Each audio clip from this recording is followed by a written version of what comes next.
just wanted to elaborate on that, man, and saying that Ryan Garcia had an advantage in this fight. It wasn't an even playing field here. You know, Devin Haney act like a true professional all the way through. He was a true professional all the way through. He made his contracted weight. Understand that, people. Garcia didn't, and it helped him in this fight. He was walking. Look, Haney's not a big puncher, but he's a respectful puncher. But he was walking through his stuff like nothing. I mean, every shot that Ryan threw, it buckled Haney. Even if it was a grazing blow, it buckled him. But I tell you right now, it will be different. If 3 pounds is not much, why didn't Ryan attempt to make it? Okay, because they would have weakened his resolve. There's no doubt in my mind. Now you got an even playing field. Now it's a little bit different. Now it would have took something away from that punching power that he had because he looked heavy. You know, we say, well, Haney gets up to 160-something pounds. He blown up. That's a ton of sodium, water retention, so on and so forth. He's not making his weight properly. However, you had Ryan that had a solid 3, maybe even more pounds that was on him, man. He looked so dense and so big in that fight with Haney. Haney looked like the small guy. Usually Haney is the bigger guy. He was small compared to Ryan Garcia. Lord have mercy. Here we go again. Here's the thing about this. I love how Tim Bradley did a great job pulling up to the stop sign without completely stopping and coasting through the stop sign. Y'all have done that before, right? You know how when you pull up to a stop sign, you have to come to a complete stop so that you can ascertain the intersection, look both ways, make sure that you have the right of way before you proceed. Well, Timothy Bradley pulls up to the stop sign, slowing down. He coasted right through without stopping. And the reason why I say that is because he says something interesting that may have gone over the heads of so many different viewers that listened to this interview, but it didn't go over my head. I heard every word that he said. And you are a part of the Roll the Tape film crew membership. And you heard everything he said too. He said that Ryan Garcia looked bigger than Devin Haney in this fight. Then he said, usually, Devin Haney is the bigger fighter in all of his fights. But in this fight with Ryan Garcia, he was the smaller fighter. I find that intriguing. So let's make sure that we analyze that properly. So what Timothy Bradley is confirming, which is something that we already know, us who are in the community of boxing, us who are boxing fans. Typically, Devin Haney is the bigger man in all of his fights. That means that his opponents are the smaller fighters compared to Devin Haney.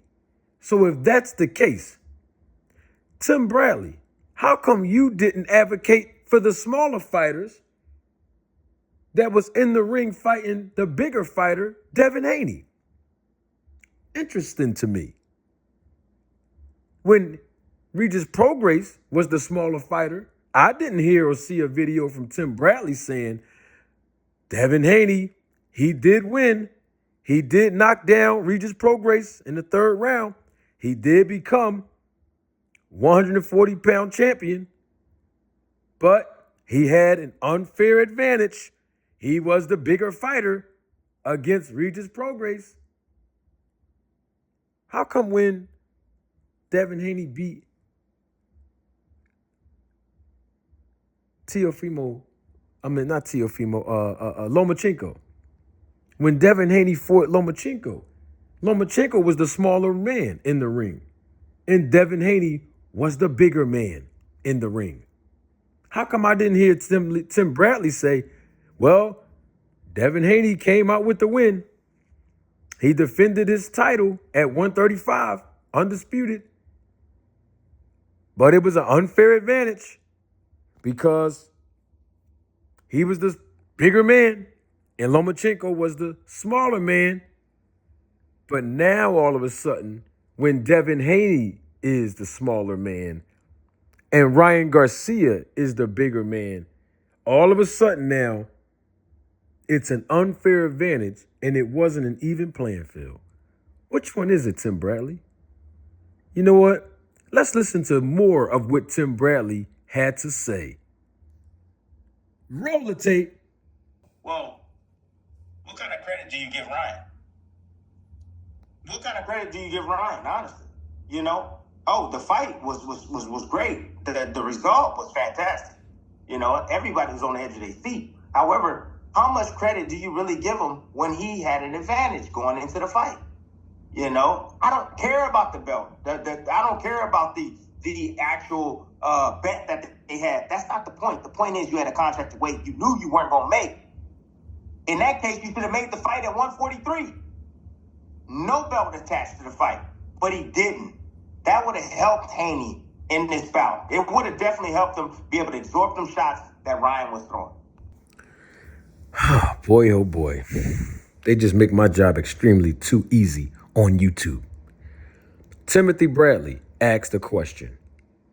He said, how much credit do you give Ryan Garcia? It's a very simple answer, y'all. We're going to give Ryan Garcia the same credit we gave Devin Haney for beating Lomachenko, a smaller fighter. We're going to give Ryan Garcia the same credit that we gave Devin Haney when he beat Regis Prograis, the smaller fighter. That's the credit, and that's how much credit we're supposed to give Ryan Garcia. And you heard Timothy Bradley say he don't care about the $1.5 million bet. He don't care. You ain't supposed to care, Tim. That $1.5 million didn't come out of your pocket. That came out of Ryan Garcia's pocket. So he's supposed to care that he lost $1.5 million. $1.5 million is nothing to sneeze at. Y'all remember when I went live? Y'all remember live that I just went live yesterday? Y'all remember when I told y'all, for arithmetic purposes, that the average American citizen earning an annual salary of $50,000 per year from a 40-hour work week will take 30 years to accumulate $1.5 million. Well, Devin Haney accumulated $1.5 million, and then he didn't even have to break a sweat, throw a punch. He didn't have to earn it. He didn't have to do anything for it. All he had to do was sit back, wait for Ryan Garcia to weigh in, which Ryan Garcia weighed in, missed the weight, and then he collected a check. That was the easiest $1.5 million anybody could make without having to gamble for it or put money up and play the Powerball. So Tim Bradley don't care about the $1.5 million bet. Why not? I know why you don't care about it, Tim. You want to know why? Because Devin Haney's the one that initiated the $500,000 per pound bet.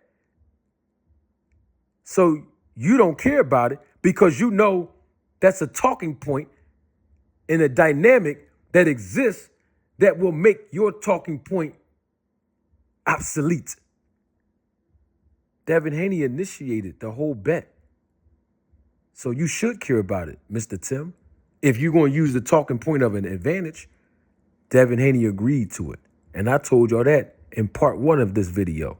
So that's how much credit we should give Ryan Garcia.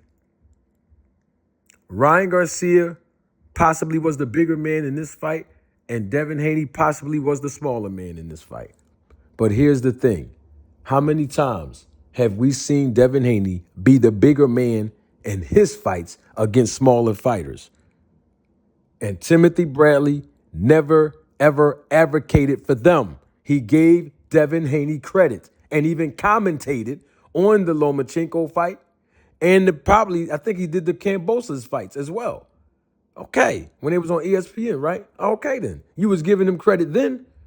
All right, then. So give Ryan Garcia the same credit. These guys are picking and choosing. You got to stop being biased. Tim Bradley and whoever else. Y'all got to call it down the middle, spade a spade. It don't matter if you cool with them. It don't matter if you have a friendship with them. It don't matter if you on payroll. You have to learn how to have integrity, some of you men. And if you don't learn it, You're going to learn it when you come see me in this channel, because the Roller Tape Film Crew members, they're going to hold you accountable. And that's what we're doing right now with Tim Bradley. And I'm not knocking Tim Bradley's perspective. Everybody should be entitled to their own perspective. But we got to keep it real, and we have to include all of the elements involved before we make a sound judgment. And that's all I'm trying to, man, I'm doing way too much talking. Again, don't take my word for it. Roll the tape.